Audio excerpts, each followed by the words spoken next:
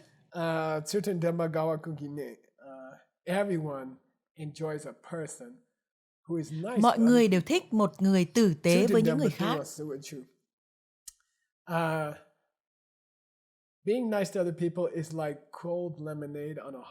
Tử tế với những người khác giống như một ly nước chanh lạnh vào một ngày hè nóng bức. Được rồi, thật tuyệt.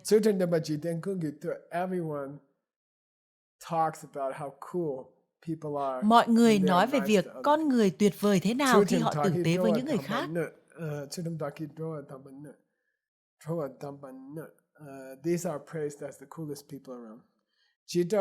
Những người này được tán dương là những người tuyệt vời nhất xung quanh. Và có một lỗi trong cuốn sách Kangyuk. Vì thế chúng tôi đã sửa nó. Những con rắn độc chúng ta có rất nhiều xung quanh đây. Và những loại vấn đề khác. Chúng không thể chạm vào một người tử tế với những người khác. Mọi người cứ hay hỏi tôi, ôi Geshe-la, nghiệp gì để con không bị nhiễm virus? Chỉ cần tử tế với người khác, cứ phục vụ những người khác, chia sẻ những gì các bạn có với những người khác.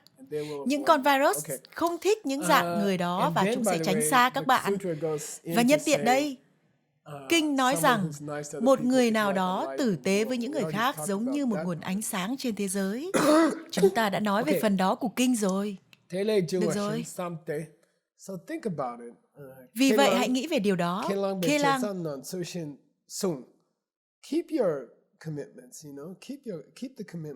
hãy giữ những cam kết của các bạn. Giữ những cam kết mà các bạn có.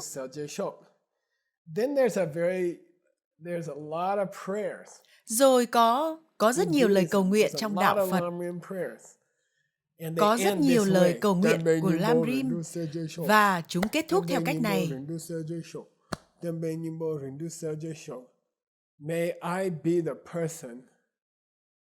Nguyện cho con là người làm cho giáo pháp tỏa sáng trên thế giới.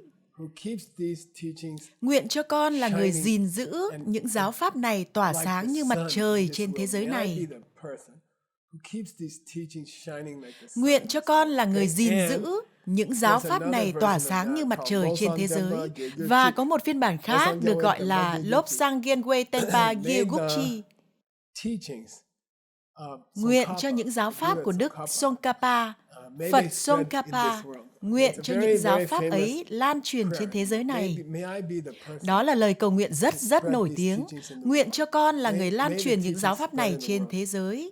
Nguyện cho những giáo pháp này lan truyền trên thế giới.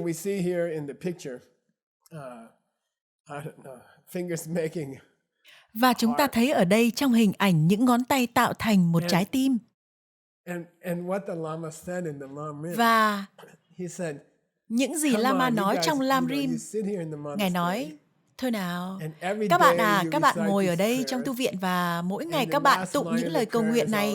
Và dòng cuối cùng của lời cầu nguyện luôn luôn là nguyện cho con giúp ánh sáng của những giáo pháp của Đức Phật lan tỏa trên thế giới. Nguyện cho con mang pháp đến từng quốc gia trên thế giới.